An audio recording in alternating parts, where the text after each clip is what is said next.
Hey guys, what's up? Welcome to the Nest Podcast on YouTube. I'm your host, Brandon. I'm joined by Zach and Justin, and this is episode 27 of our podcast, and it is named the Mike Trout episode.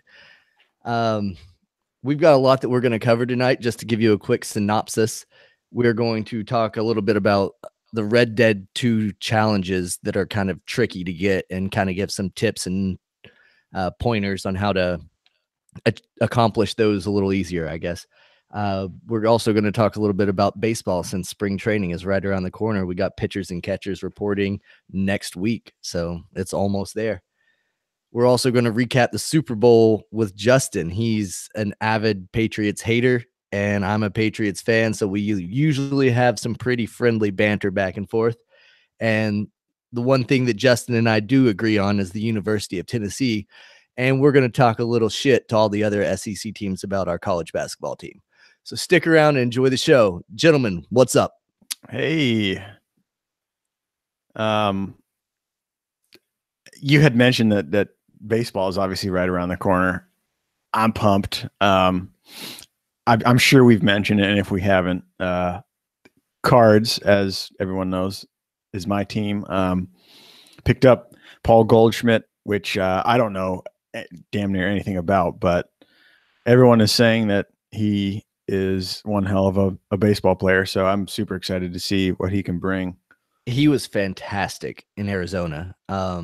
He and JD Martinez carried that team. Well, and Zach Greinke, but carried that team to a postseason run, and they were a few outs away from actually making it to the league championship. So they had a pretty strong run in the playoffs. Ultimately, that team has collapsed. They're not really going to have much to show for anymore. But to the victor go the spoils, and the Red Sox got JD Martinez, and the Cardinals got Paul Goldschmidt. So it's kind of appropriate that both of our teams that we like to talk about have those stellar players from the D-backs. Yeah, that is pretty funny. It'll be interesting to see if they can hold on to Goldschmidt. And do you know like what Martinez's deal is? When he signed before last spring, he signed I think it was a 5-year contract, but it was only for 2 years, and then it had a player option and a club option built in. Gotcha. So whatever, they'll end up renegotiating, or he'll get a huge offer somewhere else and walk, or whatever. He'll definitely be on the 2019 team, and that's what I'm looking forward to right now. So yeah. Oh, they're going to be good again. Yep. It's going to be another fun summer. The AL East, it's looking like it's going to be pretty exciting again. The Yankees got better. The only downfall for them is that Didi Gregorius is going to be out with Tommy John, and they had to pick up Tulowitzki to be their shortstop, and he's not been good since like 2015. So unless they go ahead and sign Manny Machado, who is still a big fish floating around in the pond. I can't believe we're a week away from pitchers and catchers reporting, and Bryce Harper and Machado are still unsigned. That's unprecedented. Well, if you remember, JD Martinez was a holdout for quite a while. Was he? Well. Okay. So I think officially spring training had started when he finally signed. Jeez. Is there like an end date where they have to sign, or they can't be on the team or anything like that? That's a good question. I'm not sure. That's something I'll have to look up. Okay. I wondered if it's like, if it's opening day and they still haven't signed, can they, like, who would they play with, Yeah, I don't know. I've been a baseball fan my whole life. I played baseball and all that stuff. I just recently started paying attention more to the contractual side of it. Yeah, so, that's the side that no one really gives a shit about. Right. Like I've always been enamored by the stats and just the skill at which these guys play, but just the contracts, never really cared too much about it. Yeah, I get that. I knew they got paid a huge amount of money, and it was something that I couldn't really even figure out anyway. So But something that I have been hearing, sticking with baseball, I guess, is that they're throwing around some rules changes that they're saying may even go into effect before this season. Yeah, I've heard a little bit about this, and it's kind of crazy if you think about it, like how quick they're trying to implement some of this stuff. Yeah, I mean, I don't think it'll happen. I don't think it'll get passed that quickly. I think the CBA, the collective bargaining agreement in Major League Baseball, is through 2021, if I'm not mistaken. So it'll at least be until then, I would assume, before any major rule changes are implemented. Right. But I kind of like some of these rules. Some of these proposed rules changes aren't bad, in my opinion. I mean, I'm an American League fan. I've cheered for the Red Sox forever. But I did watch the Braves a little bit as a kid growing up. My grandparents lived in Tennessee, so I spent some time watching baseball at their house and stuff like that. And they were a National League, and the pitchers would have to bat and stuff because that's the American League. My entire life has always had the DH. So, but if they got rid of it in the National League, if they got rid of the designated hitter in the National League and everybody moved to having the DH. Yeah, that's I can't imagine that would be bad for baseball. While it's kind of cool when like a random pitcher will hit a home run or whatever, that literally rarely ever happens. And they usually either bunt or just strike out or something, something stupid, because you can't really focus on pitching and also be a great hitter. Of course, there's those ones like Shohei Ohtani who can do both, but that's another rare thing. So I think for like the excitement purposes and for a higher scoring game, having a DH is not a bad thing in my opinion as well. Yeah, I think that giving more offense is definitely going to spark more interest in the game as well. That I think that's a big contributing factor, is that they want to generate the offense because that's what everybody cares about. Look at the Super Bowl.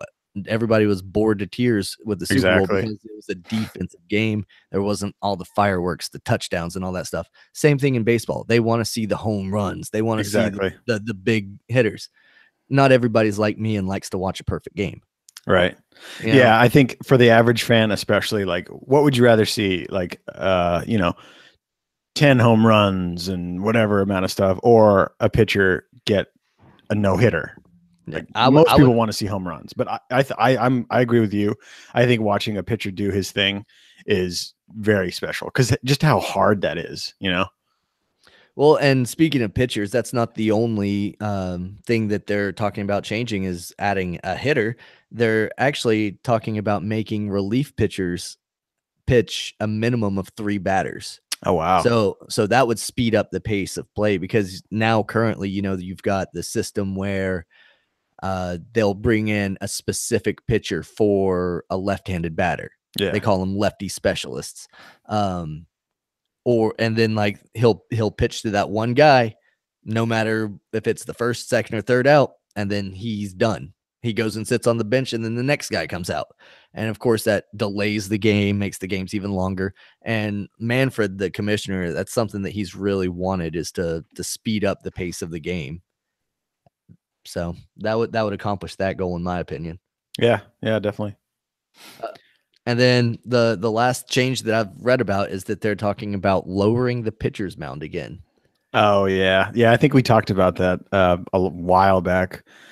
And I guess having a higher mound would, make it so you can like throw downward and maybe get some more trajectory out of it. But I guess I don't know enough about it, but I can't imagine that would really affect anything. Can I speak on this? Because I pitched all the way through high school.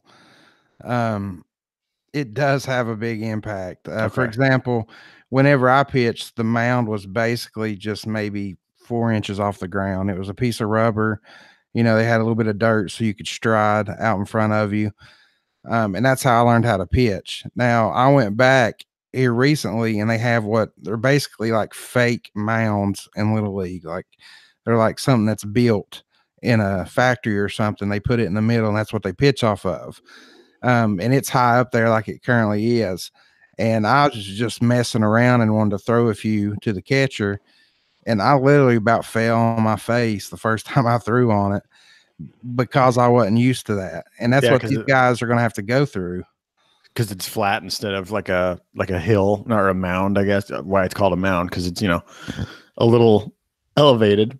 And what it helps, that makes sense. It helps with ball movement though. When it's high like that, like it is currently, you're getting a lot more momentum going forward. You can flick your wrist a little bit harder.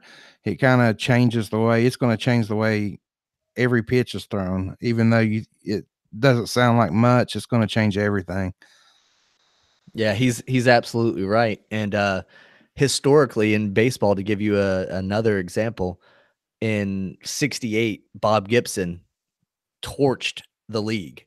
He had like a 1-something ERA for the season. After that season, they lowered the mound by, I think it was 6 inches or 6.5 inches or whatever. They lowered it. And the next season he was human again and got so crazy, like a 3.4 ERA, and he was hittable again. But he had just developed such a knack for that angle that he was just lights out. Yeah, that's wild. And if you think about it, it makes sense that they would do that again, because last season we had more strikeouts than any season before in Major League Baseball, and baseball has been going on for hundreds of years. Yeah. So, well, not hundreds, but like 120, 130 years. But but fucking that's significant. Like all of a sudden these guys have a different swing. They've got the launch angle swings now. They're not swinging the level swings like Griffey's. Right. It's more of an uppercut angle now. So pitchers have adapted, and they're striking them out left and right. So the league is going to try to make the game fair again. Right. Yeah. Are they still talking about getting rid of the shift? Yeah, that's something that they were talking about at the end of last season. I haven't heard much about it throughout the off season, but that would be interesting. See, I get their standpoint of we need to make this game a little bit more exciting for today's fans, and it needs to be quicker because it's a slow game. But I don't know. If you make it too easy, it kind of takes the fun out of seeing those hits. If it's so easy to where you can just hit it in, the gap, and every fucking time you get at least a single, it takes the meaning out of it. Like, in order to hit a good pitcher, you have to be lights out and hit well, and that means something. I think if you think of like a good hitter, that should mean that they can hit the best of the best, not just, the defense doesn't have very many options, and all I got to do is knock it over there, and they can't do anything about it. If you can shift on a hitter, I think that just, to me, it doesn't take anything away from the game. And I'm like you, I really enjoy seeing a pitcher do his thing, and it's already hard enough to pitch. And I don't know. If you make it too easy to score, for me, it takes all the meaning out of it. I think that actually adds to the game. That's part of the strategy of baseball. If you shift on a player, that it's the batter, like you said, it's the batter's job to try to hit at the opposite field. Now, if he loses that battle to the pitcher, then he loses that battle. But it's kind of ballsy to shift, period. I mean, like you said, you're taking away the whole side of the field, but you're leaving the whole side of the field wide open. Yeah, all you got to do is pull, and then you'll get it. That's a strategy. I mean, that's like telling a basketball player that they can't set a screen because too many people are getting wide open. You know what I mean? It's just something that goes to both ends. There are just some guys that lack the ability to go opposite field. They need to practice. Yeah. I mean, it's just like Shaq and free throws. Yeah, that's true. They can practice all day, but their bat speed cannot catch up to that pitch to hit it opposite field, which I guess that's late. Late would be oppo. Right? Yeah. But yeah, you're right. I mean, it's just one of those things. Like, some players can do it and some can't. I worry about like making shit too easy, like you see in the NFL, where you can't hardly touch a quarterback and you can't hardly do all this stuff, and then it kind of for some people it kind of takes something away from the game. But I almost quit watching the NFL when they started making all those rule changes. I was watching a game and I got so tired of seeing a penalty for everything that was done that it was literally pissing me off to the point where I didn't want to watch a game.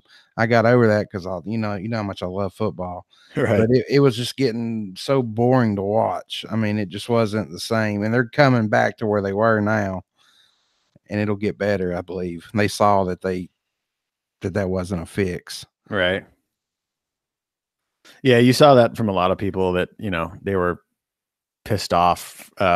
I think it was a few years ago when they started really hammering on penalties just to try to make it safer and stuff because of the head injury stuff. I feel like if you're going to do a contact sport like football, that stuff is almost unavoidable.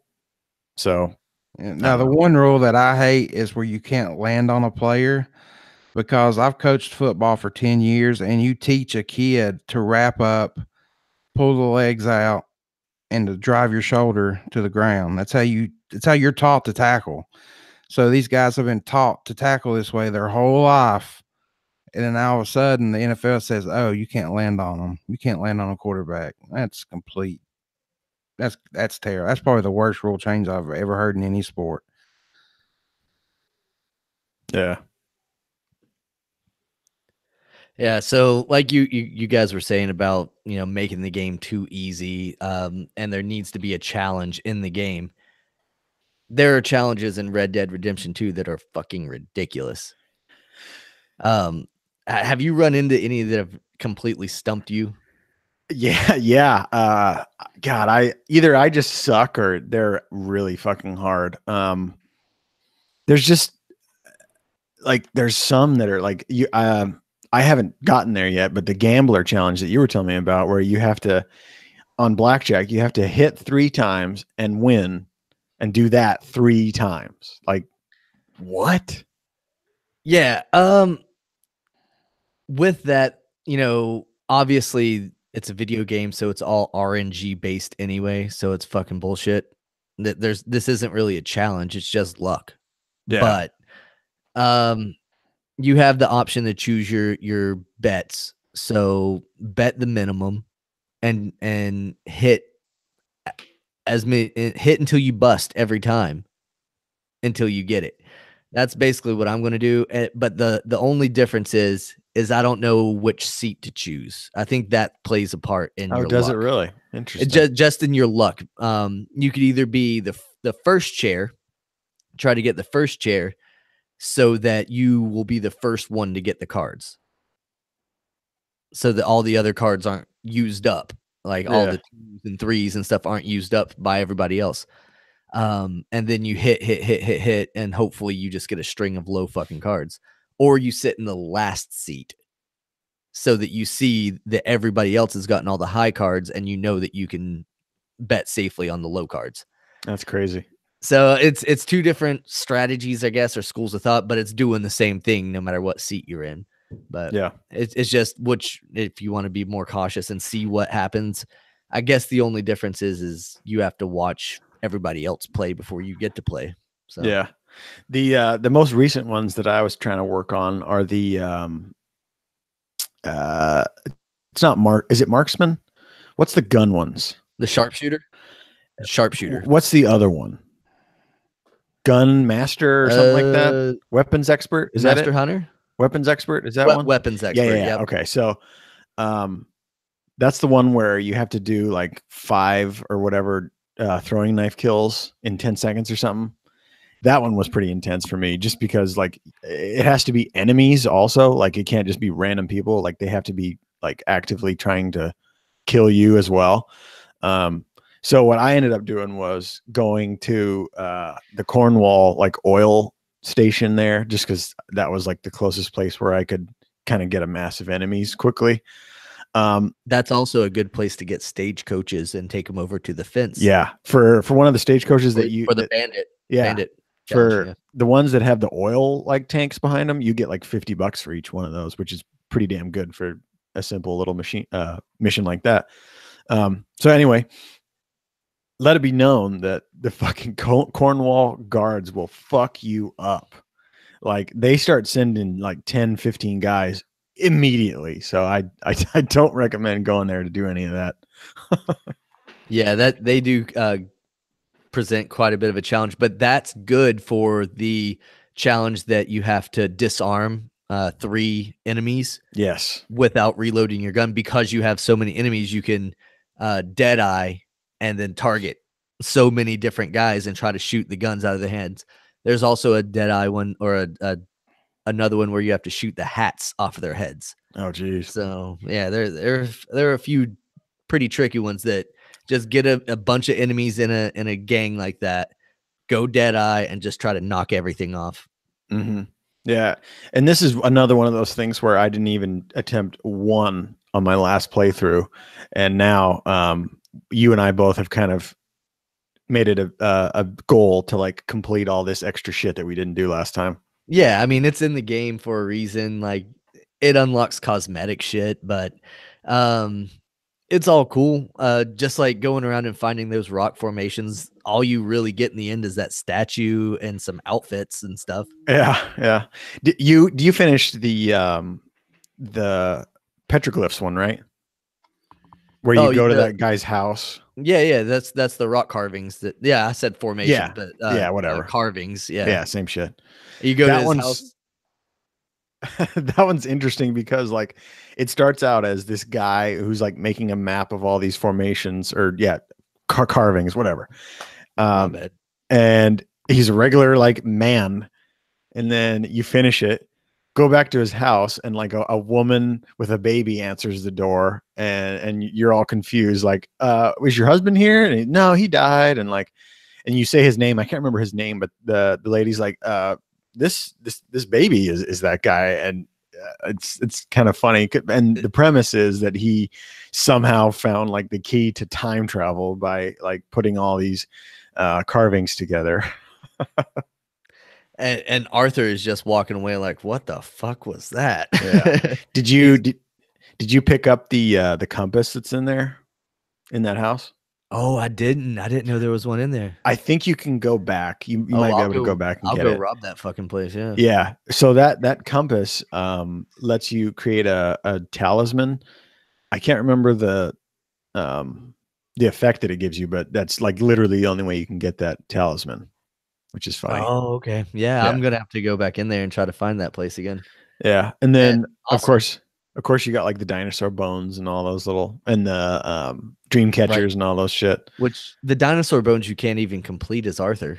Yeah. Because there are several of them south of the border. So yeah, unless I haven't researched this much, but I've heard that there's like a way to glitch the game and you can get into like the Blackwater area without the law knowing about it. I don't know much about it, but apparently there's a way to do that.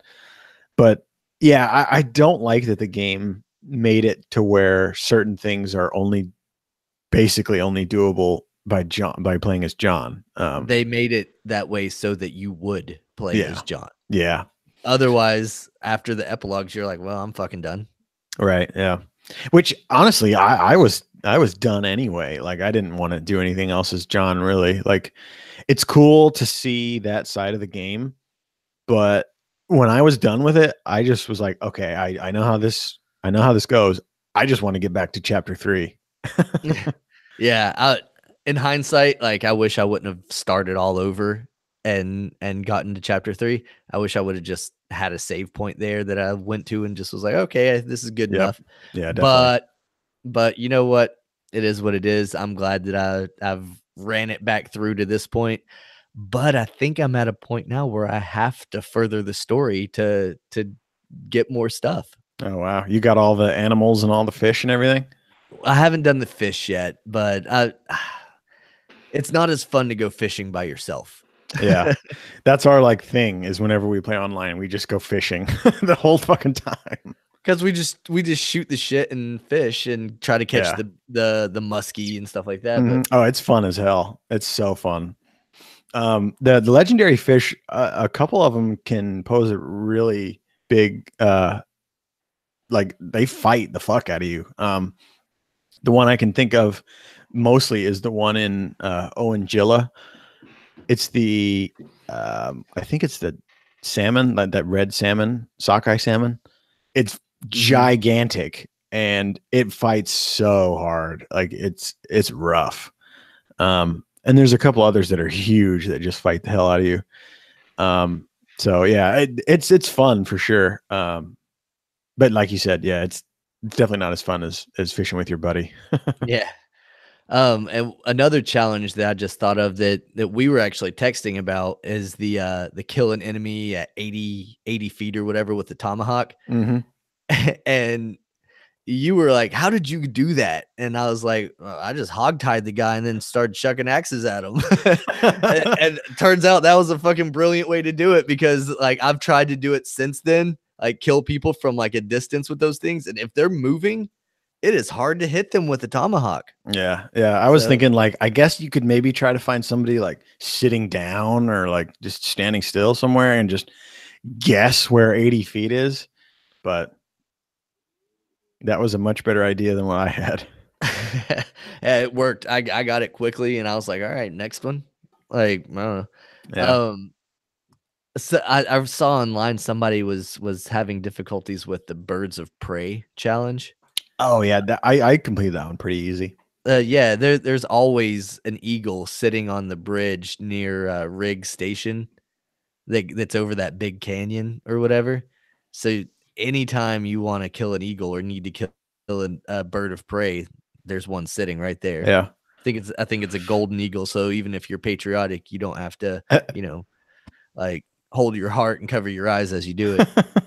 How I completed that one, I shot a deer and just left it there. And then after a little bit of time, birds come and eat it. And I just got them that way. That's pretty smart too. That's probably the more natural way to do it. Yeah. How you would do it in real life. Yeah, pretty much. I've just always seen that fucking eagle on that bridge because I've crossed it so many times. Because I'd run on the railroad tracks a lot with my horse. Yeah. Speaking of running on tracks, one that you had mentioned a while back that sounded ridiculous to me is the one where you have to ride from wherever it is to wherever it is without touching water. You have to ride from the trading post in Van Horn to the trading post in Blackwater without touching water in 17 minutes. Fuck. It's tough. Yeah. I still haven't done it. I tried it once and I got right to the outskirts of Blackwater and got killed. And I was like, fuck it, I'm not doing that again. Yeah, that's rough.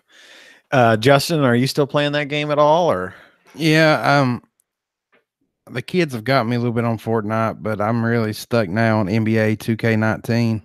Oh wow. I've got a little season going and I'm kind of addicted. Yeah. Who's your squad? Who you run with? I do the career mode, so it's basically me as a point guard. And I do a lot of playground stuff. So like I'll play against somebody else 1-on-1 or 3-on-3. You basically go to a park and then you stand in a circle and you say, I got next. And then you'll play with like random people or whatever. That's kind of how I like to do it. That's pretty cool. Yeah, I've heard that the career mode on NBA 2K is pretty in depth. Very. So it starts out before you're even on a team. Like you're just playing pickup games in the park. Well, no, this year was a little different. This year, the guy came out of college too soon, and his buddy tried to tell him to stay in college. And anyway, his buddy got drafted to the NBA. Well, I got drafted to a team out of China. So the first like 5 games you play, it's all in Chinese, and he's trying to figure out he's got an interpreter basically. I played this demo. I played the demo to this game. Yeah, it's sick. And then I remember this. Then he goes and he thinks he's getting drafted by the LA Lakers, but it's really LA's minor league team. So he thinks he's balling. He's in the NBA, but he's not. Oh, wow. So he went from Chinese league to a D League team. Do they have so they have the D League in this game? Yeah. Well, wow, they're not the real team names. Sure, but it's basically the same kind of thing. It's kind of weird. Why don't they just put that in there? I guess because they'd have to pay everyone or whatever. Probably, yeah. But I mean, MLB The Show did. Yeah, they have AA and AAA, like full all the teams. Which it might be the real name, to be honest. I don't know much about the D-League names, but I'm assuming that since the Chinese team names were fake, I assume that they are too. Yeah. I can understand the Chinese league, but I would have to imagine that they could probably do the D-League without much of a stink. So that's cool though. That I mean, it's neat that you have to progress, and it shows you that it takes hard work to get to the NBA. You just can't show up one day and be like, "Yep, I'm in the NBA now." You know, the game's coming up. Whenever we were younger, you could create your own player and get drafted in the first round to your favorite team just based off of your creation. Right. Yeah. You know, that like now they're so in depth and you have to grind and play it out. It makes it fun. In the show, I have more fun playing in the minors than I do once I get to the major leagues almost. It is. Yeah, it is fun. It's funny. He's walking down the streets of China, and because I don't know if it's because I'm a black guy or if it has nothing to do with it, but they keep thinking I'm like an NBA player. Another guy, it's his friend who's who they think I am. And he keeps going, I'm not so-and-so, I'm not so-and-so. And he's trying to get through all the Chinese people taking pictures and wanting his autograph and all this. That's hilarious. And then when he gets to the D-League, he thinks he's in the NBA. They set up a booth, and there's like 2 fans the whole day that come to see him. and he thinks they want a picture with him, but really they're asking you to take a picture of them, like to hold the camera. So it makes you feel like I ain't shit. You know what I mean? Yeah. Like I'm a nobody. All right. I think it's kind of fun that sports games do that in their career. Like Brandon was saying in the show, you have to play through the minor league system. You don't just get to show up and be an MLB player, which it's really fun to do that because then it's that much more rewarding once you get to the big time. I remember, like the old games where you'd play a career and you'd just be a beast your first season, and you'd probably win the Super Bowl your first season. And then it's just like, how many Super Bowls can I win or whatever? So it's fun. It's a lot more fun when they make you work for it. Oh yeah. Show, I mean, beast. Show's one of my favorite games ever. Yeah, it's amazing. I hate not having a PS4 because I can't play that game. Bro, get on that shit. Got to get one. Me too. I've had 2. I remember before Brandon and I got PS4s, we were both talking about it. Like, do you think it's worth it? Like, should we just get a PS4 for that game? Because there literally isn't anything comparable for Xbox. They had RBI baseball is a fucking joke. Yeah, it's trash. It's trash, which is really fucking dumb. I guess Sony paid the makers of that game a shit ton of money to have a franchise like deal or whatever, but you're missing out on a shit ton of people that would buy baseball games. But I guess in the long run for Sony, it's a good deal because they basically got 2 people to buy PlayStation 4s that wouldn't have otherwise. Yeah, I mean, they used to have MLB 2K, and they quit 2 years ago, and it's not nearly as good as the show, but it was a decent baseball game. It was more than 2 years ago that they quit doing 13 was the last one, wasn't it? Yeah. Was it that long? It's been quite a while ago. Yeah. Yeah, I remember playing that one. They need to bring it back with NCAA. Yeah, they won't. No. They won't. There aren't enough people apparently that would want to play it, but I think that's fucking crazy because all the people that would play a college game, think of all the people that buy Madden. They would make the money back just on college campuses. I think we've touched on it before. It's the licensing that they don't want to pay, and they don't want to pay the players or anything to show any of their likenesses or resemblance. Yep. Because like you were saying, Zach, you had the Huskers and you saw Rex Burkhead. Yeah. It's not like he's not named Rex Burkhead, but it's his number. He looks the same. He's got that kind of his attributes or whatever. It's just running back number 35 or whatever. Yeah, exactly. Yeah. Anyway, speaking of Rex Burkhead, he and the Patriots just won their 6th Super Bowl. Sure did. Wow. Tom Brady. You can't see me, but I'm shaking my head. 6 rings now. That means Tom Brady has more Super Bowl wins than 30 NFL teams. And he's tied with the Steelers. For the most. Like as a franchise. He's tied with the Steelers franchise for the most Super Bowl wins in league history. I think because we're like in it right now, it's kind of hard for especially haters, Justin, to like to realize what the fuck is actually going on. Like this one player has that many rings, and people can say whatever they want. He's mediocre. He's this. It's all Bill Belichick. It doesn't really matter what the circumstance is. It's the fact that it has happened and we watched it. Like the game might have sucked. People might have hated Tom Brady. It is what it is. We've gotten to witness this crazy time in football where one fucking guy on one team has 6 rings. It's insane. And he's coming back for more. And he's old as fuck. And he beat 2 young studs on his way to the championship. Crazy. Well, I mean, he didn't beat them, but you get what I'm saying. Yeah. That's what like completely blows me away the most is they're starting to build the NFL as like, oh, the air attacks, the dynamic offenses are starting to take over. The Super Bowl was 13-3. It was a defensive fucking stalemate for the majority of the game. Yeah, it sucked. No, it didn't. It didn't suck. If you like good defense, then that was a fantastic Super Bowl. That was probably one of the best Super Bowls of all time if you're a defensive fan. If you like the multiple touchdowns in a game and 500 yards passing and 200 yards receiving and stuff like that from one guy, then yeah, that game sucked for you. But if you like defense, that game was fucking phenomenal. Let me tell you what I hate more than Tom Brady. I hate the fact that my brand new MacBook Pro, I'm talking to you, Apple, video is not working, so you can see what I'm telling you and what I'm doing about Tom Brady right now. It's taken away from the whole shit because my MacBook Pro, I'm going to throw it against the wall if they don't fix it immediately because I could have bought like, I don't know.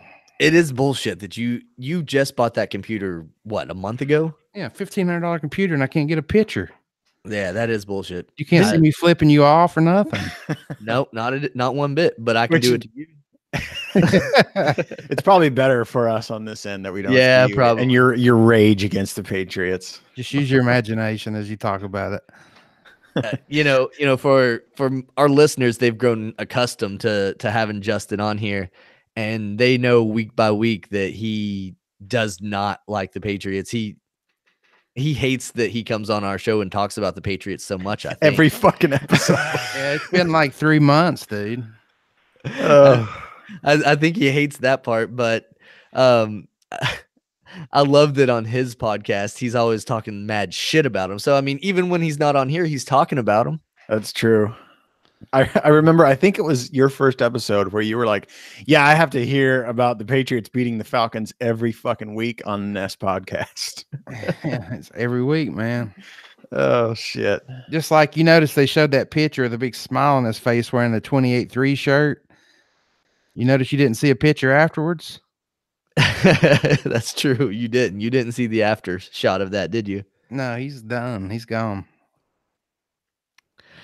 Oh man.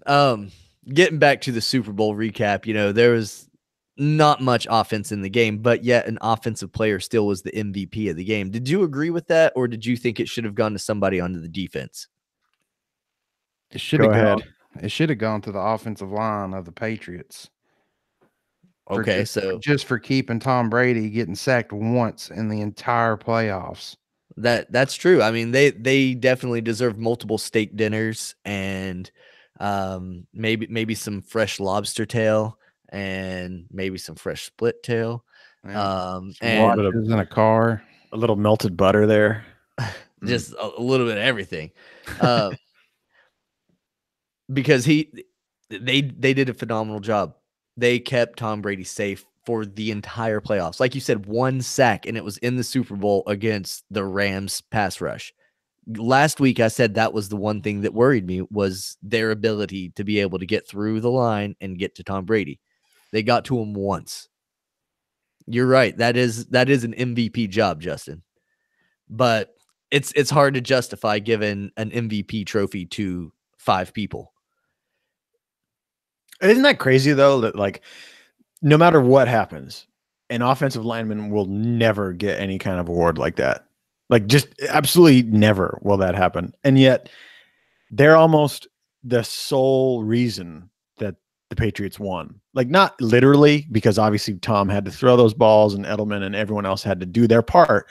But like, if they hadn't have done their job so well, who knows how much Tom Brady would have gotten sacked. Especially considering that Aaron Donald and Sue were coming after him, and we all know what they're about. Like, that's really impressive. Well, and Fowler's a beast too. He played for the Jags last season, and he was always in the backfield gobbling up quarterbacks. So he's a good pass rusher as well. So they've got a real nice defensive front right there. They'll be good for years. You know who the highest paid person on the football field is, other than the quarterback? Probably the lineman, left tackle. Oh wow! Yeah. Thanks to Lawrence Taylor when he broke Joe Theismann's leg in half like that. The blind side tackle is the highest paid position on the football field other than the quarterback, but they never get no justification. Yeah, right. Yeah. The only recognition that they ever get is Pro Bowls. Yeah. That's the only way you know that you're the best, is how many Pro Bowls you've been to.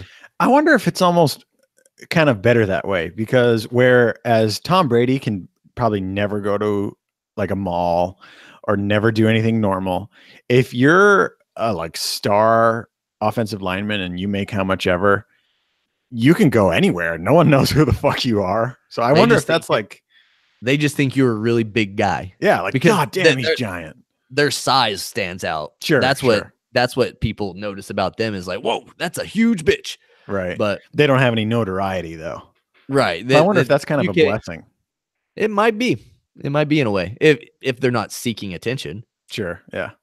But going back to the MVP talk, who do you think should have been MVP of this game, Zach? Do you think Edelman rightfully got it, or?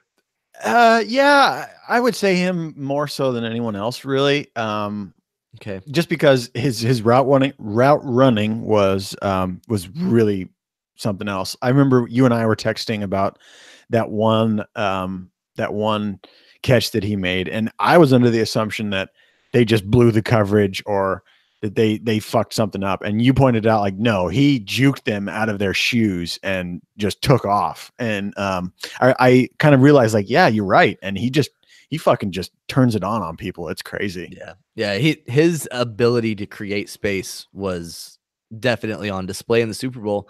That's the reason he won the MVP award. But part of me, and I talked to my dad about it too, we think that it should have been Gilmore from the defense, the guy that came up with the big interception at the end. He also forced a fumble earlier in the game on the sidelines that ended up rolling out of bounds, but that was a forced fumble. That's always a good defensive stat to have. And he had 5 total tackles in the game.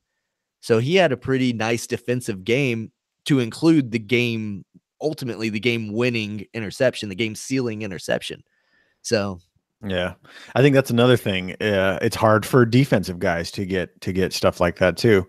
It almost always goes to, if not the quarterback, definitely an offensive player, which kind of sucks because, like, that's a huge thing to do in a game, especially in a game that big. That goes to the point that I was making earlier in the game. If you like offenses and stuff like that, that caters to you. But if you're a fan of defensive football, then you get gypped. Yeah. Same with the linemen. Linemen get gypped. Defenses get gypped. Just like Charles Woodson is the only defensive player to win the Heisman. Oh, is he really? Wow. That was 1997. There hasn't been one since. Deion Sanders never got it? Nope. Holy shit.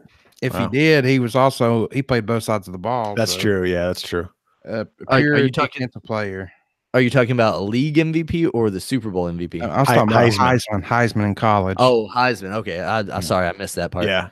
Yeah. That makes sense too. Cause it's always the fucking quarterback, running back, hardly anyone else. Didn't Charles Woodson win the Heisman over Peyton Manning? Yeah, that's what I'm saying. He's the last one, and that was 1997. That was the year that Peyton was a senior. Yeah. Wow. Okay. Sorry. You kind of cut out when you were talking. I didn't hear everything you were saying. I'm just saying, out of all the years they've done the Heisman, there's only one defensive player on there. Jesus. And that just shows what you're talking about. And, it'd be so hard. An NFL defensive player would have to like just have like a Mac performance where he has like 2 touchdowns, 3 fumbles, 7 sacks. Like it'd have to be out there for a defensive player to win it. Yeah. Von Miller won the MVP the year that Peyton retired. Yeah, and he had one of those out there games. He had exactly 3 or 4 sacks. I mean, man, Peyton Manning's gotten beaten by the defense twice.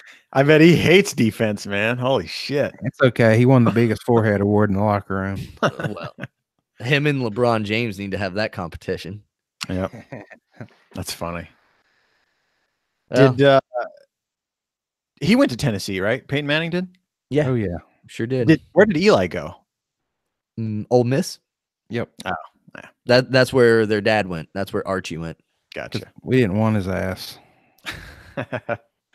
I don't know that story. I don't know. But you know what's even funnier about Peyton? As good as he was in college, not only did he not win the Heisman, but the next year we got T. Martin in, who was garbage and won a national championship. Yep. The 98 team went undefeated, won the national title, and it was led by T. Martin. That's so funny. If you would have just looked at Tennessee, they won the national title in 1998, you would have assumed that Peyton Manning was their quarterback. Senior year. No, actually. Yep. Actually, that was his rookie season in the NFL. Yep. Speaking of Tennessee, still number 1 in college basketball. Holy Yes, shit, sir. right? Yes, Dang sir. right. That's insane, man. I don't think anyone could have pictured this. People were thinking of, the usuals, Duke, Kentucky, all those people, and here we are, or here you are, or whoever, whatever. Yeah, you're here. You're with us this year. I guess I'm a Tennessee fan this year. Yeah. I've watched them. I've watched every game this year. Like I'm just addicted. And man, they've got everything that you need to win a national championship. And we do play Florida coming up, and we still got Kentucky twice. So that'll be the big test because Kentucky's ranked 5th. They're number 5. Yeah. And we got LSU coming up. They're in the top 20, I think, somewhere in there. Nice. Somewhere. But we got a couple ranked opponents coming up, and I think that we're gonna be able to use those games, even if we drop one down the stretch or whatever. Those games will be the big tests for March Madness. They'll still get a 1 or 2 seed regardless. I don't see them. Yeah. I don't see them dropping more than one game throughout the year. Especially for this winning streak that they've been on. Yeah, that definitely counts for a lot for sure. 17. Yeah, that's insane. That's a record, isn't it? A school record, yeah. Yeah, 15 was the old record. Yeah, I think, and Justin has mentioned this before, I think a big thing is having those seniors. That has got to be a big chunk of why they're doing so well. 4 years for a player to develop their skills and talent and just be coached and learn as much as you possibly can. That goes a long way.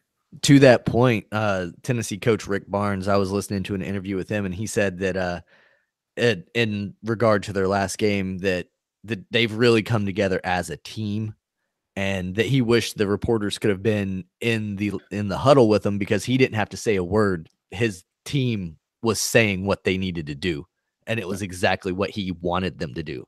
That's cool.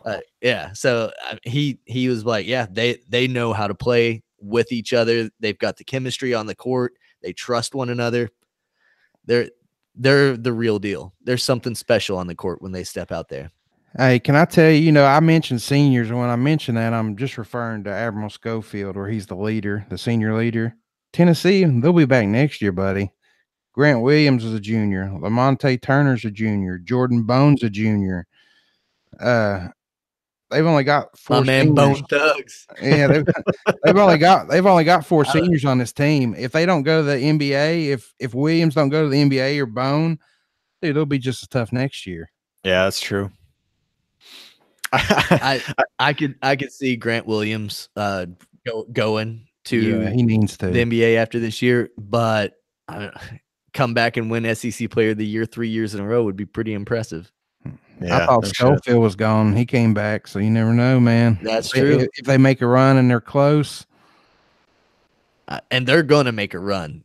I don't feel that they're going to be a one and done in this tournament. They've played too many close games and have been able to reach down and come back or put up the points when it matters most. Like they're clutch and they're ready.